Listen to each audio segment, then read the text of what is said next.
First of all, thank you very much, Jason and Elizabeth, for your very hearty welcome. And also thank you very much to the LePage Center for having me. And thank you all for coming to this talk. So my name is Manjeet. I work at SAOS, School of Oriental and African Studies, and I'm going to tell you a little bit about the Decolonizing the Curriculum project that I've been involved with, and also what decolonizing means to me.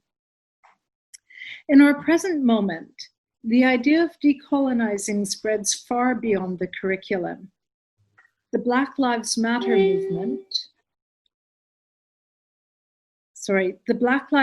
movement, against police brutality and the murder of Black people strikes at the very heart of the state and its monopoly on violence. The movement to hold police officers to account for their actions, to defund the police, and to dismantle social, political, and economic structures that maintain racial, gender, and class inequalities is fundamentally a movement to decolonize. It is a movement about changing the structures, attitudes, and practices that perpetuate inequality and oppression. In their statements in support of Black Lives Matter and against the racism that led to the murder of George Floyd, both the British Political Studies Association and the American Political Science Association recognized the need to address the lack of inclusivity and critical thinking in our disciplines that perpetuate racist, and I add sexist and classist attitudes. I have put up a slide here of Angela Davis at one of the recent protests and given a brief definition that decolonizing means changing power and knowledge structures to overcome oppression and inequality. The removal of statues and the curation of public spaces to no longer honor men who built their fortunes on racist oppression reflect changing attitudes to power and authority. The demand for a more diversified academic curriculum that locates knowledge in a greater plurality of authors also includes a desire to shift the location of power and authority to include the voices of the marginalized, of those who, until relatively recently, had been excluded from public spaces, from voting, from educational institutions, and from political life. Still, we do not consider these voices as bearing the same weight and authority as the traditional male sources of power. By their very presence, these marginal voices challenge the powers that be and shape public debates. This is a statue that was made recently by an artist called Mark Quinn. And it was made of a woman protester at the recent Black Lives Matter movement. And when they took down the statue of Edward Colston in Bristol. So the statue, the plinth that's empty there, you see on the side, was taken down and she replaced it, but it's now since been removed. Oh, sorry. To me, a big part of decolonizing is about unlearning deeply held attitudes regarding who we deem to be a figure of authority and questioning why.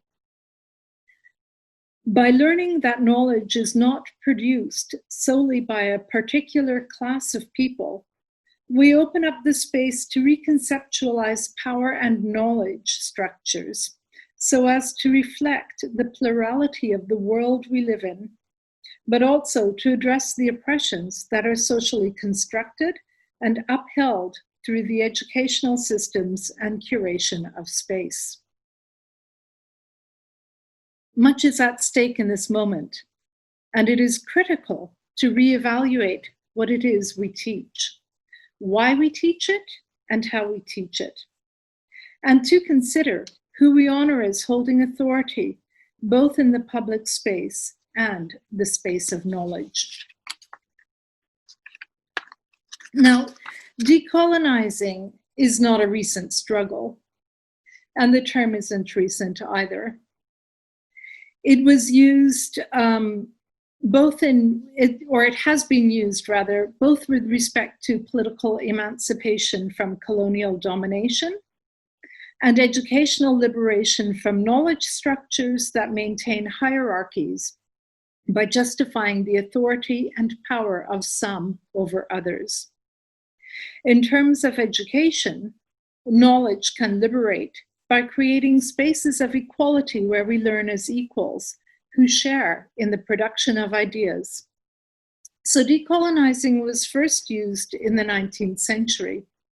It was used in writing, it was used by a Frenchman called Henry Franz Fanon in 1848. He wrote a text called, on the decolonization of Algeria. So that he used a term in a text he wrote indicates the term had been around in everyday speak, and he formalized it by writing about it. So it was used initially in anti-colonial movements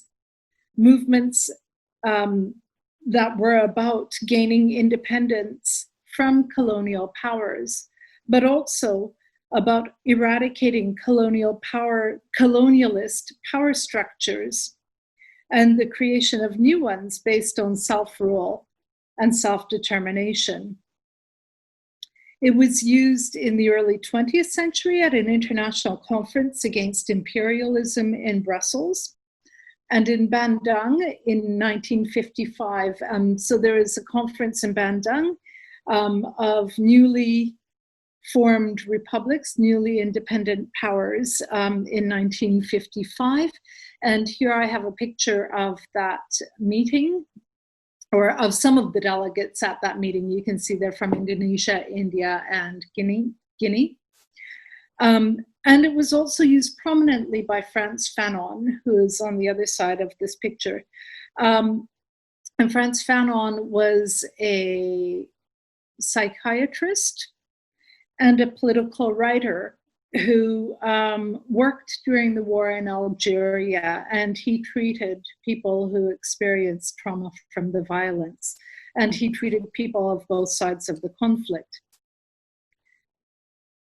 He wrote a lot about decolonization and anti-colonialism, and in his work called The Wretched of the Earth, he calls into question the colonial situation. He questions the whole social structure, and he argues that it must change from the bottom up. He also questions the relationship between the colonizer and the colonized, which was a relationship of hierarchy. So he argues that this relationship has to change. And in this work, he discusses anti-colonial revolution, and he regards it as a political act that questions, challenges, overthrows systems of power and knowledge that serve to oppress. So it's his usage in this particular book, The Wretched of the Earth, that kind of made the term more popular, if you like. So that's a sort of political usage of the term. Later on, the term was used by other thinkers, such as Ali Mazrui, who is an African theorist who taught in the States, and Paulo Freire, who's from Brazil, who's also a theorist who wrote about the pedagogy of the oppressed. These two thinkers reconsidered the role of education in political freedom, and they argued that education has a liberatory potential. And that potential is there when we consider education as teaching us to criticize and question the structures and powers that be in order to free ourselves from the structures that we're in and to think anew and more freely. There's also a book called Decolonizing the Mind by an African writer called Ngugi wa Thiong'o. And so the term, it picked up its own relevance. And in 1948, it was used in university movements in Nigeria, where academics protested the preeminence given to colonial modes of knowledge production. It was also used in the 60s in the Black Power movement and women's liberation and anti-war movements against the wars in Algeria and Vietnam. It was used in 1968 in Europe, where French students and British students demanded the decolonization of the university. In France, they walked out of universities, and in the UK, they held sit-ins. And it's being used again today. So it's being used in all of these struggles. And today it's being used in the Rhodes Must Fall movement in 2015. That took place initially in Cape Town. So from, I think it was the spring 2015 that students demanded that Rhodes must fall in Cape Town, South Africa. And then that movement sort of had its own momentum, and it also connected up to Oxford, where there was a Rhodes Must Fall there. So in the picture in the slide, you can see the students outside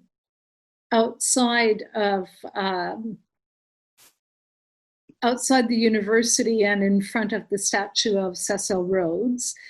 And then there's another picture of Rhodes Must Fall with the cardboard on it, where which is Oriel College in Oxford.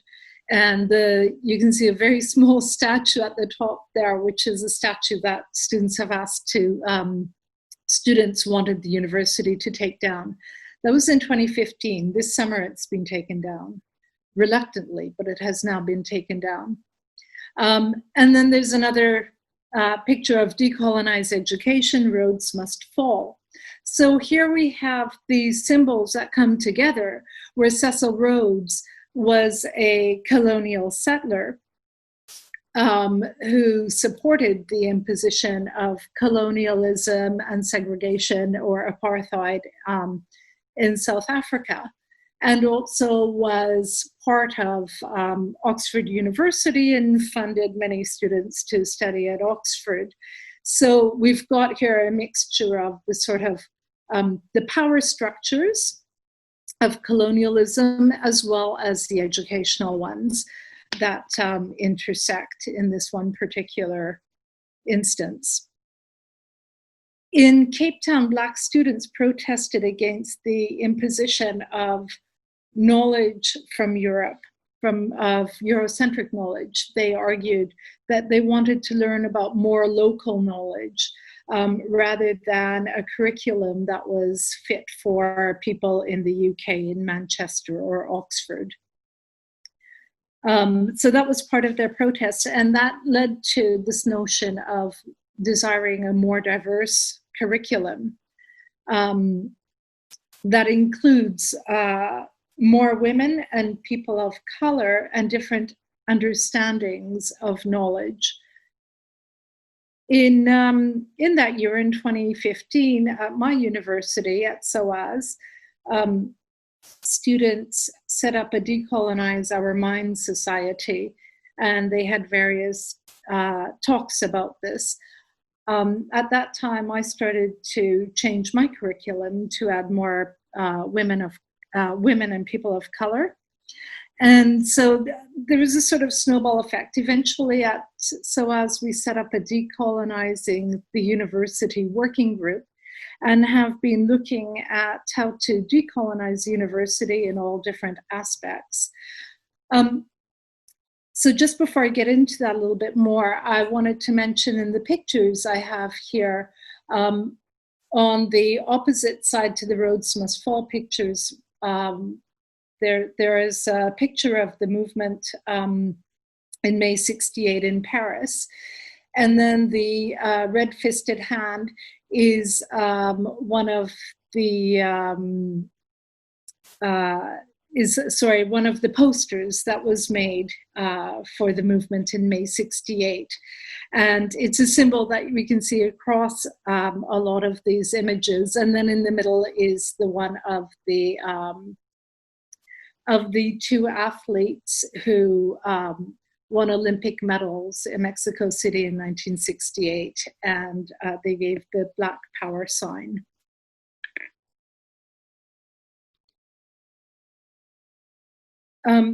As I said, at SAOS, we have a decolonizing working group, and this picture is of our website, so you can go on there and find out more information about what we're doing.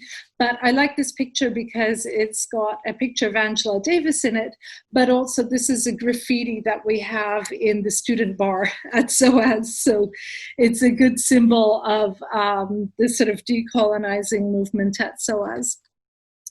So decolonizing goes beyond just changing the content of university curricula, and it's not simply about just adding different voices. It's about adding those voices in a way that connect into the debates that are already there, because these voices are part of these debates, and quite often they challenge ideas and criticize them, and they come from the margin. But as we teach courses, we tend to construct our curricula on the basis of mainstream thinkers, and women and people of color and all of these other marginalized voices are neglected and or silenced. So decolonizing is about that in part, but it's also about wider practices across the university, such as changing the classroom dynamic and making the classroom into a transformational and inclusive space. And this goes for the university on the whole. Decolonizing the curriculum and the university is about transforming the university itself. So one way to do this is to learn about each other and to learn about the backgrounds of our students and faculty, and the positionality of where we as learners are coming from. Because where we come from shapes how we understand and how we see the world, and it's an important part of our learning and what we consider to be knowledge. There are other things too, because as our universities grow and there are people from a greater diversity of backgrounds, it's also about being more inclusive. And so a lot of students don't have parents who went to university. They're not from middle class university educated backgrounds, and they don't necessarily have the tools when they get to university or speak the language of those who come from educated backgrounds or families. So just simple things like knowing what's expected of them.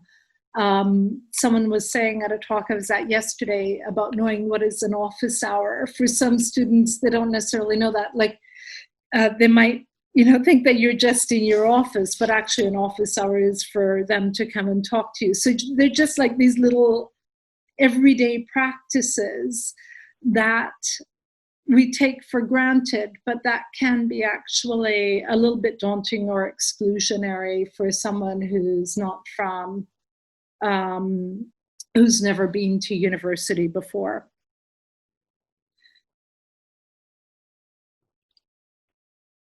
So it is important to be inclusive in our teaching.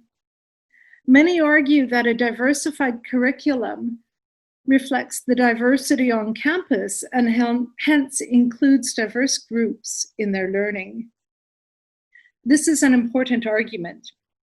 However, I don't think this is sufficient reason to change the curriculum and how we teach. In my view, it is important to teach a diverse curriculum because not doing so is to exclude certain forms of knowledge. The question of what constitutes knowledge and who produces it is far more prescient. Of course, we can't include everything. We can't include everything, and we have to choose. And this is always political. But at least we can broaden the depth and the scope of the knowledge we choose to learn with. And here I say with, since we participate in our learning as subjects rather than passive objects who observe and absorb an objective reality and truth that is out there. By considering students as active participants in their learning, we can change the classroom dynamic to be one of learning together, where each person brings their perspective, experience, and recognizes that of others, that all can engage together in learning with and from each other. The way they read texts, understand ideas, see the world, navigate space and architecture constitute how they construct their learning and develop their own language. I don't mean to sound relativist. In my view, rather than teach ideas through a particular set of thinkers, which over time has become canonized and which frames how we read thinkers, I think it is important to think how key concepts are conceptualized differently by a diversity of writers who understand these core ideas in divergent manners. In this way, we provide the tools with which students can see ideas from different perspectives. They can then use this to think critically and freely. We can create a more positive learning space by acknowledging our own positionalities and recognizing our equality. This will help break down barriers in the classroom between students, as well as between professor and students. We should engage students in their learning and have a positive effect on how they see the world and its structures. Let me conclude with some thoughts from bell hooks. To bell hooks, theory is liberating, and learning is a critical activity. Rather than remember, reproduce, and learn by rote, we should question and criticize. By engaging in our learning through critical reflection, we allow it to free us, not to discipline us. Thank you. I've also put up some websites, actually, of places in the UK, universities. The LSE has a Decolonizing LSE collective, and there's another one at Kent and another one at Cambridge. So I've put these links up if you're interested in finding out more. But thank you very much.